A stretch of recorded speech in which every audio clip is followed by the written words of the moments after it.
Selamat siang Bapak Ibu reviewer, perkenalkan saya Riri Irma Suryani, salah satu dosen di program studi S1 Desain Komunikasi Visual Institut Teknologi Telkom Purwokerto. Dalam kesempatan ini, saya akan menjelaskan salah satu mata kuliah yang saya ampu, yaitu mata kuliah Sinematografi, yang merupakan salah satu mata kuliah berbasis Team-Based Project. Mata kuliah Sinematografi merupakan salah satu mata kuliah yang mempelajari konsep-konsep dan proses produksi film fiksi, terutama film iklan, pada Prodi S1 Desain Komunikasi Visual Institut Teknologi Telkom Purwokerto. Mata kuliah ini dibebani 3 SKS dengan pembobotan 2 SKS teori dan 1 SKS praktikum.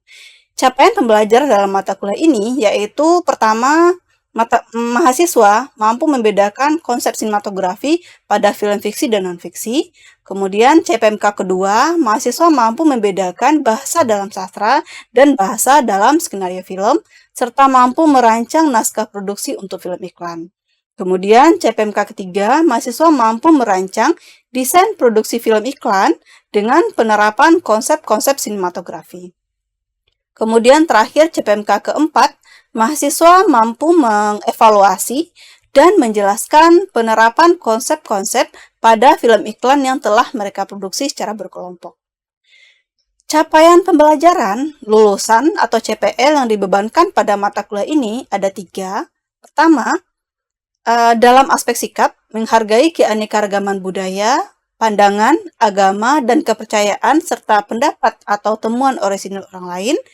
Kemudian CP kedua, dalam aspek keterampilan umum, mampu bertanggung jawab dalam kinerja mandiri maupun kelompok, baik sebagai pimpinan maupun sebagai anggota kelompok, serta mampu mengevaluasi hasil kinerja mandiri maupun kinerja kelompok secara terukur, tepat, dan berdasarkan hasil analisis dan data. Kemudian CP ketiga, mampu dalam aspek keterampilan khusus, mampu merancang media berbasis media komunikatif berbasis audiovisual dan interaktif media. Dalam mencapai capaian mata kuliah tersebut, saya menerapkan 4 metode perkuliahan dalam proses pengajaran mata kuliah ini. Seperti pertama, metode ceramah dan diskusi, kemudian metode analisis studi kasus, mentoring dan pendampingan, serta presentasi dan diskusi dari proyek yang telah mereka produksi secara berkelompok.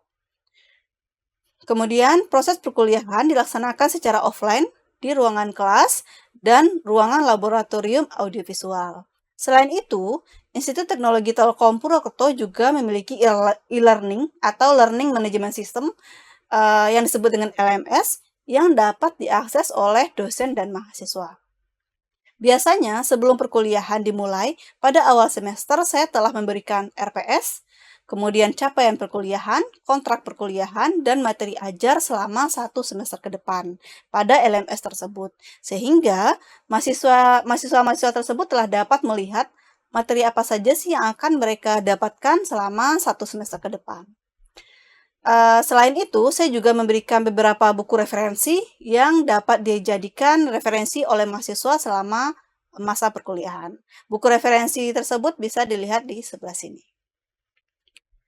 Kemudian dalam aspek komponen penilaian, pada mata kuliah ini berbasis outcome based education atau OBE, di mana penilaian diambil dari ketercapaian setiap CPMK yang dibebankan pada mata kuliah sinematografi ini. Sehingga dalam perkuliahan mata kuliah ini tuh sudah tidak terdapat yang namanya ujian tengah semester dan ujian akhir semester.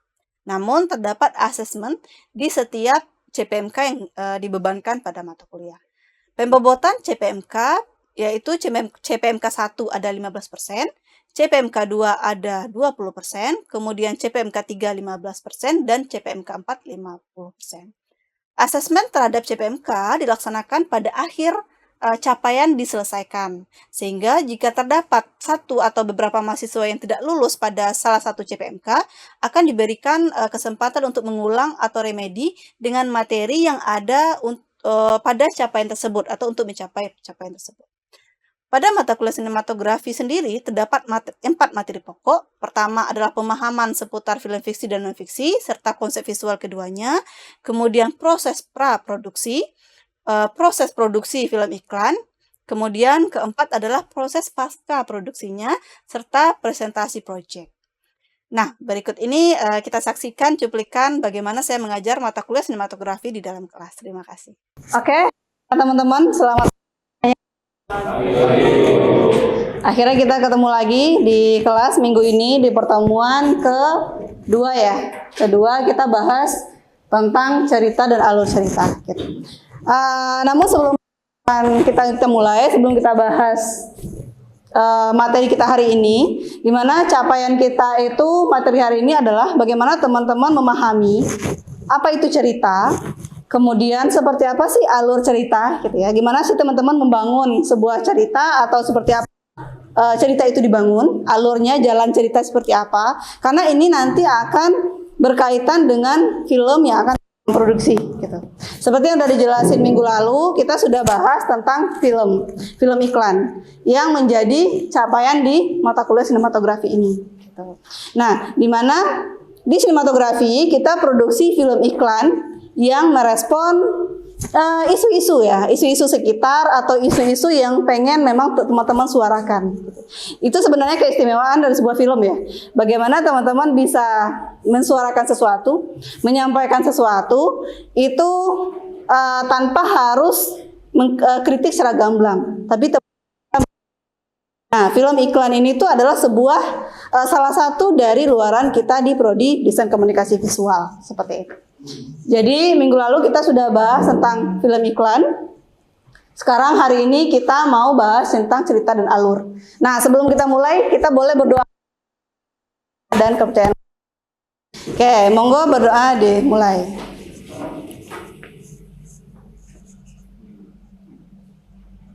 Ya, selesai. Nah, saya mau review dulu pertemuan kita sebelumnya. Ada yang masih ingat nggak film iklan itu apa? Yang akan menjadi proyeknya teman-teman semester ini. Ada yang ingat? Oke, Aldi, silakan. Film iklan itu film yang mengandung unsur layanan masyarakat. Biasanya itu durasinya akan lebih longgar dari iklan. Oke, benar. Jadi film iklan itu film yang umumnya itu isinya iklan masyarakat ya. Isu-isu tentang masyarakat biasanya gitu. Meskipun tidak jarang, ada juga produk yang bikin iklannya itu kayak film iklan. Mungkin teman-teman sering lihat film-film iklan Thailand. Itu kadang produk-produk obat nyamuk juga bisa jadi film iklan gitu ya. Atau misalnya rokok misalnya. Ada juga rokok yang iklannya itu udah kayak film, sebuah alur cerita, tapi ternyata itu film ada. Tapi umumnya film iklan itu adalah film yang kebanyakan digunakan film layanan masyarakat, kata Aldi tadi. Misalnya dia menyinggung soal isu bullying misalnya. Nah ini kasus terbaru nih akhir-akhir ini ada yang update media sosial nggak? Yang anak SD dibakar itu? Yes, serem ya. Saya nangis loh videonya tuh. Anak SD usia berapa? 10 tahun kalau nggak salah tuh. 10 tahun karena kebakar karena lagi toroyong di SD gitu ya. Itu sebuah ternyata setelah telusuri itu adalah sebuah aksi dari bullying juga. Nah, itu isu-isu seperti itu bisa kita sampaikan melalui film layanan masyarakat. Bagaimana pencegahan, karena kita menyampaikan sesuatu itu sebagai langkah pencegahan ya, teman-teman. Misalnya isu bullying, isu apa lagi? Isu lagi hangat nih, modus grooming. Ada yang tahu? Kemudian grooming bukan kucing ya. Kemudian isu mental health itu banyak yang bisa kita angkat dalam film. Oke. Hari ini kita akan bahas tentang cerita dan alur cerita dalam skenario film. Nah, ini paling simple. Apa sih itu cerita? Kayaknya tiap hari cerita nggak sih? Nah, ini paling simple nih. Mana dia? Cerita apa Dini? Cerita itu kayak tuturan yang menjelaskan tentang suatu kejadian atau peristiwa. Oke, kita cerita gitu ya. Kita ceritain sesuatu, ya, suatu peristiwa ya. Oke. Yang sudah terjadi, ya. Jadi kita cerita sesuatu atau kejadian sesuatu, atau ya cerita itu sama kayak ngegosipin seseorang nggak sih? Atau Dini lagi ngosipin misalnya, itu lagi cerita nih tentang Aksan berarti. Jadi ada sesuatunya nih. Atau lagi tentang Khotir mungkin ya, yang lagi TA lagi ceritain dia. Itu cerita gitu. Berarti ada peristiwanya, gitu. Ada sebuah kejadian. Itu yang disebut dengan cerita. Nah, cerita ini akan menjadi base-nya teman-teman bikin film, tentunya gitu ya. Tidak mungkin ada sebuah film yang tidak ada cerita, itu nggak mungkin. Gitu. Jadi ini akan jadi base teman-teman dalam bikin film. Nah, kalau dari segi teoritis, cerita itu merupakan rangkaian peristiwa yang disampaikan baik secara fiksi itu khayalan ya, ataupun secara non fiksi atau nyata gitu. Karena film sendiri teman-teman juga sudah tahu bahwasanya film itu ada yang film fiksi dan non fiksi. Non fiksi itu yang berdasarkan data dan fakta atau kejadian sebenarnya. Tapi semester ini kita akan garap film fiksi. Jadi ya film bebas teman-teman berimajinasi gitu. Nah, kemudian kalau kita bicara film fiksi, ada yang namanya dramatik cerita. Teman-teman ada yang ingat nggak? Atau zaman sekarang ada nggak sih ibu-ibunya yang masih nonton sinetron? Ada. Atau teman-teman ada yang nonton nggak? Oh, nggak ada. Oke, saya juga nggak sih. Tapi ibu saya masih nonton loh. Dan dia tuh nonton sampai marah-marah gitu. Kadang sampai ikutan nangis gitu ya. Kadang sampai ikut marah-marah. Berarti itu dia merasakan emosi ya. Atau merasakan emosi yang dirasakan oleh artis atau talent dalam film tersebut. Berarti film tersebut berhasil untuk membangun dramatik ceritanya, benar. Jadi dia berhasil membangun emosi, menggugah emosi itu melalui dramatik cerita. Ini juga menjadi base teman-teman nanti bikin film seperti itu. Jadi dramatik cerita itu apa?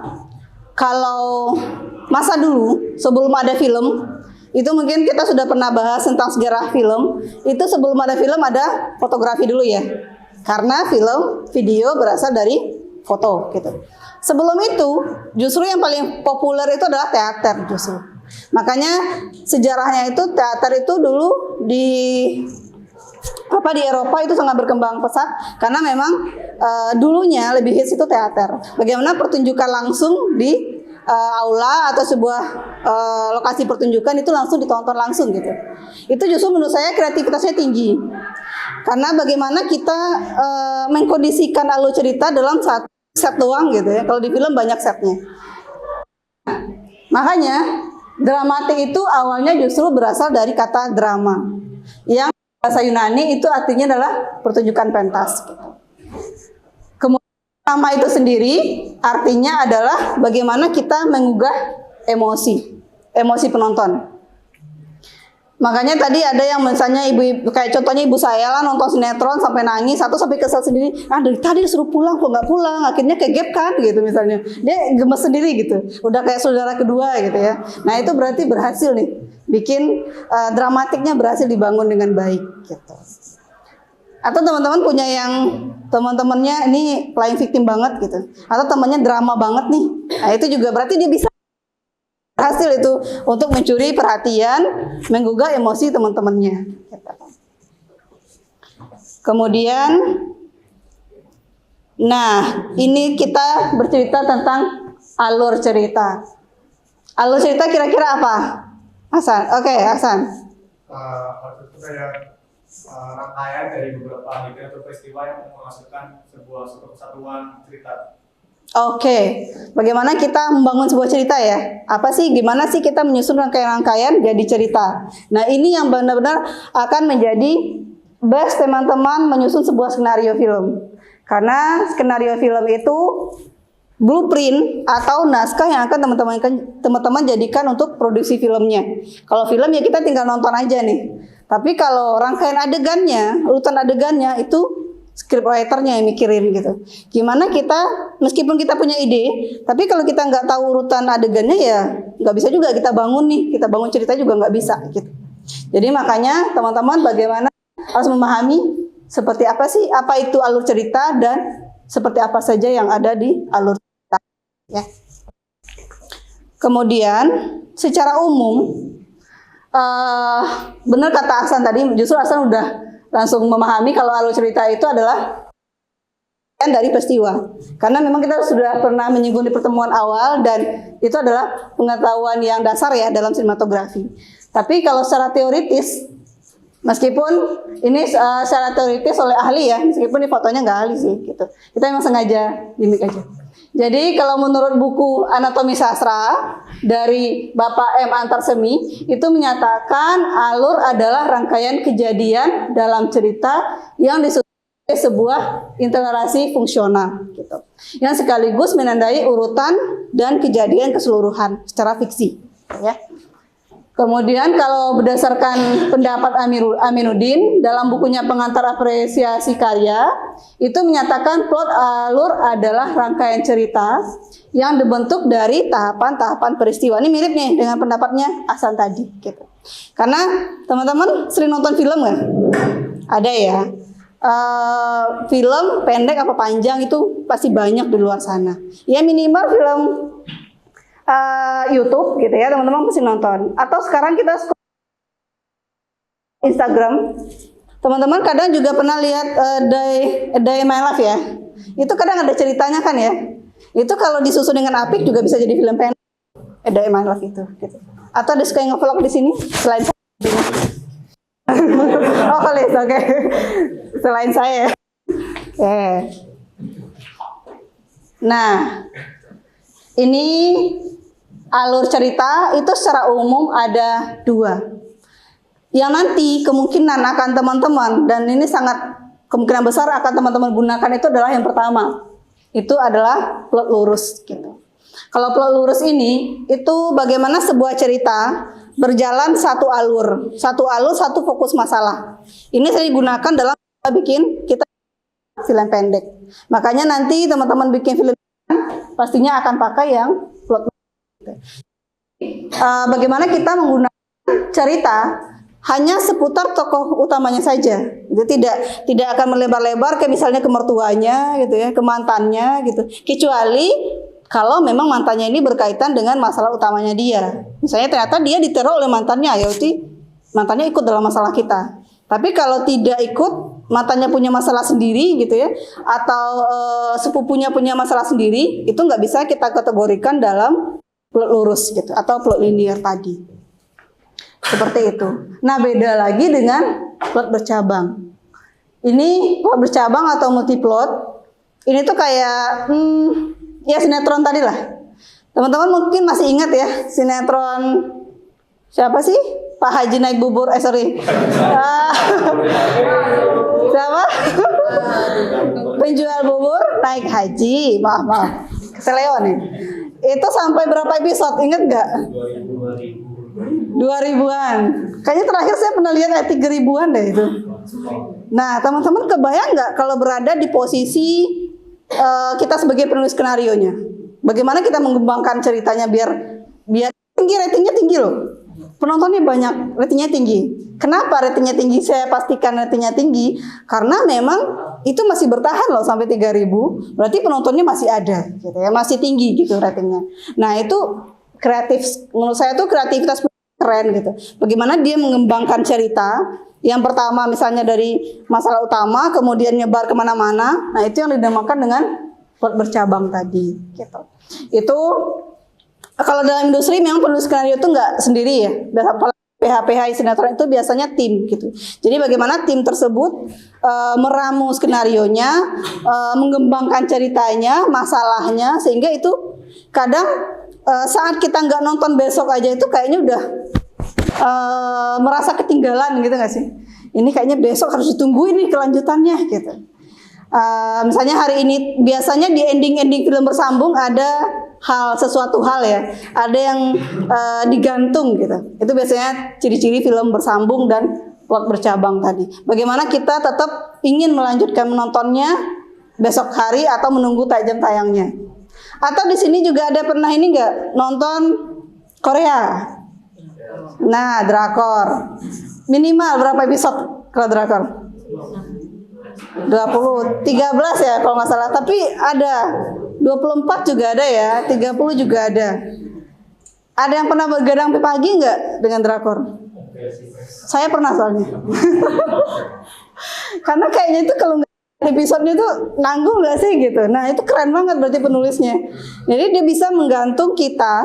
Saya bisa nahan kantuk misalnya jam 1 sampai jam 5 itu cuma gara-gara nonton dia gitu. Nonton ngikutin jalan ceritanya. Itu berarti dia bisa mempertahankan dramatik cerita melalui pengembangan alur yang tepat gitu. Sehingga kita nggak bisa skip, lawan sama lapar, lawan sama ngantuk, yang penting nonton gitu. Itu keren sih gitu, ya.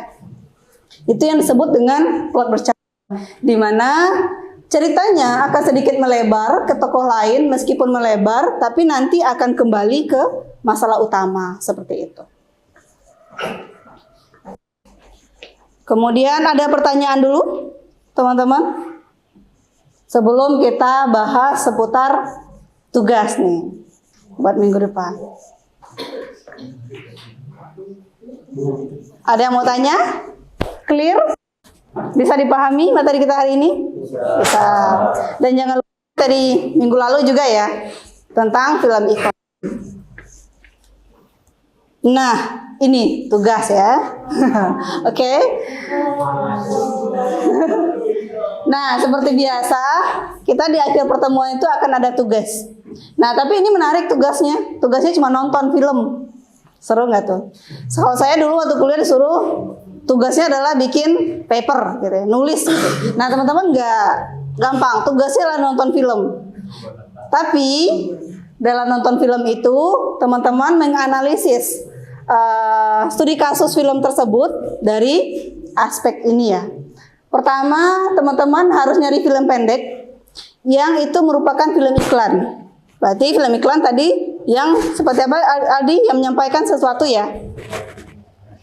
Iya, ada isu layanan masyarakatnya. Berarti teman-teman mencari sebuah film iklan yang ada isu yang diangkat atau ada masalah yang dibahas seputar masyarakat atau sebuah produk atau sebuah iklan, boleh ya. Kemudian teman-teman menulis seperti apa sih sinopsis dan alur ceritanya gitu. Sinopsisnya jalan rangkuman ceritanya gitu ya.